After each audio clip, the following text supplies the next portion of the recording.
Hello. Ripley. Just tell me one thing, Burke.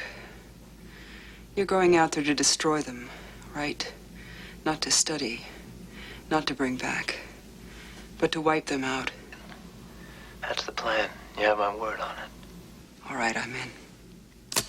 So here I am as this, ridiculous fanboy turned director, now wanting to do the sequel to, Ridley Scott's, much vaunted Alien film, and everybody tried to talk me out of it.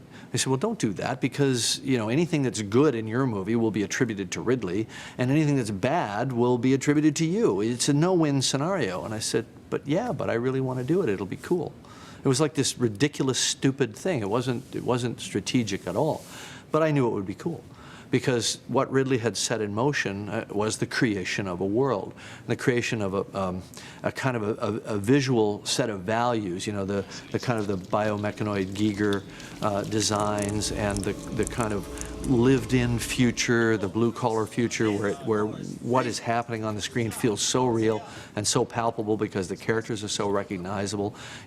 These were new ideas then. Science fiction hadn't done that. A little bit in Star Wars with the kind of used future look, but Alien was a remarkable film, and it influenced a generation of filmmakers, especially those that like science fiction and fantasy, and I was one of them. And I was as much doing an homage to what Ridley had created as I was making my own movie, but I did set out to do both in a balance. Talk to me, Hudson! I got signals, I got readings in front and behind.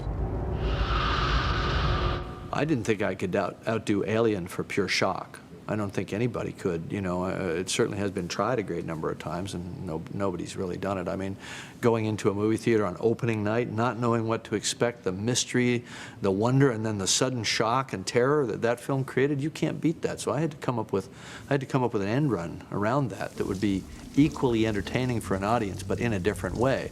And I knew I could do action. I knew I could do white knuckle action, that I could turn the screw tighter and tighter in an action sequence. So I figured, all right, let's do that. Let's jump off from the horror premise into what ultimately becomes an action film.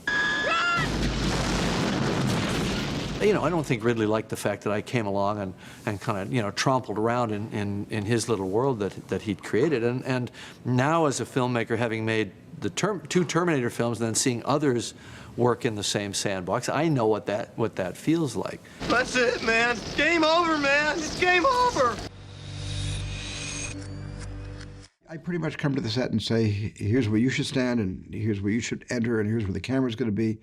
And often I put it together right there in the room. I don't come in with a shot list.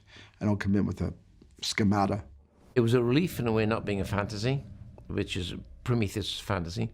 Alien's a fantasy, really. Blade Runner's a fantasy. But this was real, and so there was it was easier.